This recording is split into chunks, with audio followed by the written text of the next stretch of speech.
Hello again. So today I want to try to begin a series on Iain McGilchrist's book, The Master and His Emissary. I was a part of a book study or a book club that was going to read it, and basically there was too little interest to continue reading it. But I felt that sharing the thoughts of the book were a fantastic way to incentivize myself to reading it better. So I thought I'd try to make a series of videos. Plus, I'm constantly recommending the book, and if there's really as little interest as slogging through it as there is, then I think the internet needs a good review of the book, a good working through of the book. So I'm just going to do it by myself, and if somebody else wants to join me at some point, then that'll be good. So the introductions and chapter 1 is what I thought I'd try to tackle real quick today.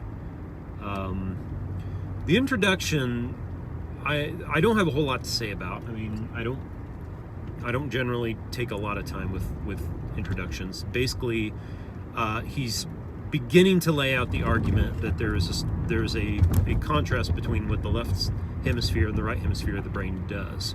But he's also very, very, very clear, in spite of the fact that I constantly find people who seem to think he means otherwise. He's actually very clear that he does not mean that the left hemisphere does all of one job and the right hemisphere does another, or that the left hemisphere only does logic and the right hemisphere only does emotions or something like that. He's comes down, I won't say he's dismissive, he's very, very nice in his whole, in his entire book. But he is certainly clear that he is not making any claims about any part of the brain doing all the work in any job, that the brain is distributed, and that the processes the brain goes through are handled by a network of areas of the brain. So I'm going to suggest the term he does not use. I'm going to suggest the term dominance, that there is, in certain processes, a left brain dominance, in other processes, a right brain dominance. And you could even, if you knew more than I do about the anatomy of the brain, you could probably talk about the dominance in the left brain of the language center over its parallel in the right brain, if it even works that way, which I'm actually not sure it does. But my point being is, when I say dominance, as I probably will a lot through this series, what I'm referring to is not that hemisphere is completely in control of that task, but that it is dominating the processing. Which there seems to be good reason to believe that we can make that claim. It's a weaker claim, but I think it's one that we can make, at least unless there's some really huge flaws with his book that I'm not aware of. Okay, so introduction is interesting. It just kind of gives you an overview, which is what introductions usually do. Chapter 1 is speaking of the asymmetry of the brain. So he's pointing out that there's actually good reason there's evidence, there's clear evidence, I might even say, since you can look at it on pictures, that the brain is not symmetrical. It's not perfectly symmetrical. There is a tweaking that happens where I believe it's the left hemisphere is further forward, and the right hemisphere is further backwards on the back side of it, so that it looks tweaked along its center.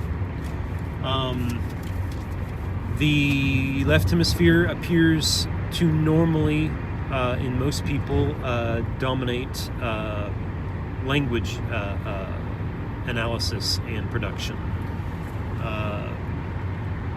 There are segregations of process in nature that are fairly clearly observable, such that, for instance, birds will look at predators They will look out for predators with their left eye, right hemisphere. So one of the models of the book is that the right hemisphere is global. It doesn't make divisions, it makes connections. And it sees the way everything interconnects, whereas the left hemisphere divides and makes divisions and kind of gets more and more granular. And I'm sure I'll go into a lot more of what that means later. But for now, knowing that the right hemisphere is global and the left hemisphere is detailed in division, when a bird is looking for prey, it's looking globally. It just wants to become aware of anything that might be a prey. And then when it thinks it's seeing the prey, it switches to its left eye for basically further analysis.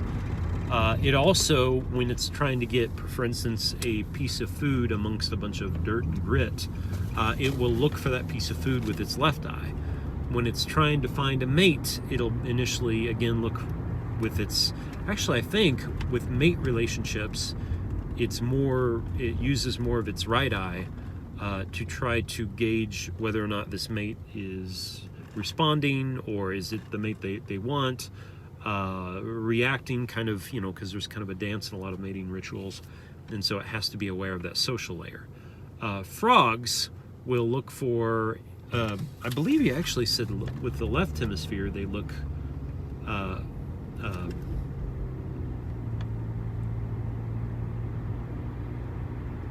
for adversaries, which is different than birds.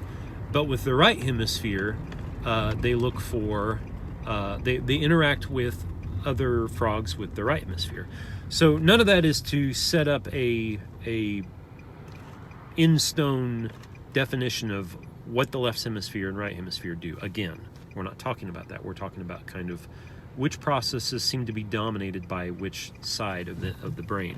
And that is tested by a number of ways. So you can study people who have lesions on one side of the brain or the other, which are areas of basically where the brain doesn't function. You can actually also use chemicals and inject them in the main arteries. Is it arteries? The main arteries, so that you're temporarily not deadening. Well, kind of deadening. One hemisphere to see how a person can react using only the other hemisphere, or mostly the other hemisphere. And when you do that, you can find big differences in their capacity between the hemispheres.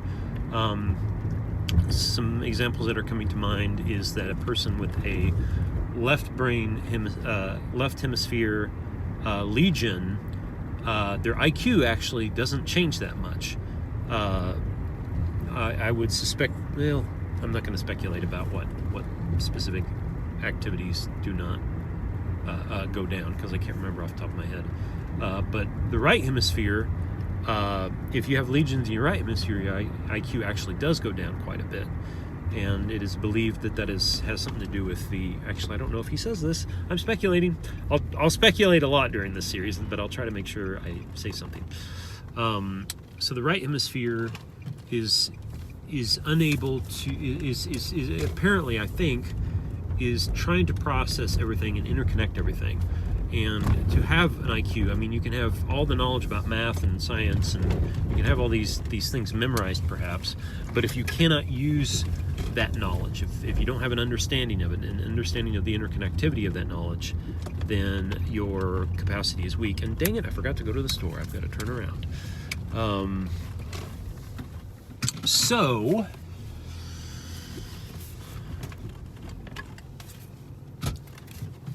attention, how we see others. I think that is the next chapter, but I'll go on a little bit further anyway. So a lot of this, I know what that's talking about. So a lot of it is about how we have different ways of paying attention to the world. Do you see a person or a thing as something of value or not? Do you see it as a mere object, or do you see it as Like, is it the mountain of God, or is it just a mineral to be exploited? It's going to change the way you react to that mountain, that landscape. Do you see this person as a loved one, or as merely another person to try to dupe and use for your own gain? So attention, how we look at people, really determines how we behave towards them. And his point there, I believe, was that the hemispheres show a difference in the way we pay attention to people. That a left brain dominant attention will look at people more objectively as resources, or those kind of objective value structures, whereas the right hemisphere will be more subjective and more emotional and more relational. That's the kind of attention the right hemisphere tends to use. And finally, there's a question of why have two hemispheres? Why is this bilateral? Why not just have one big brain that tries to do all the processing? Why have two brains that appear to look at the world in two different ways? And the answer he suggests is that we need to look at the world in these two different ways. Kind of divide it up, look at it as a tool, as objective, versus look at the way it's interconnected, so that you can see the whole picture and see the way things interrelate and the way emotions and everything play their role. So those are two different ways of looking at the world, and they're very different. They require vastly different processes. There's even suggestions in the book that there is scientific evidence that the different hemispheres use are structured differently. That the number of neurons, the way the neurons are interconnected, how much myelin they are sheathed with, the very way that on a neuronal level the brains are organized is completely different, which is fascinating, I think. It's two worlds, so we need two ways of seeing it, and that requires a vastly different way of thinking. Again, almost every process uses both hemispheres. So that is not the kind of claim he's making. I've appeared to run into a lot of people who just, I'm guessing they've assumed that that's what McGilchrist's thesis is, because he's talking about left and right hemisphere. But he's seen that they're both very interconnected, and yet, nevertheless, they do play their own roles. Thank you.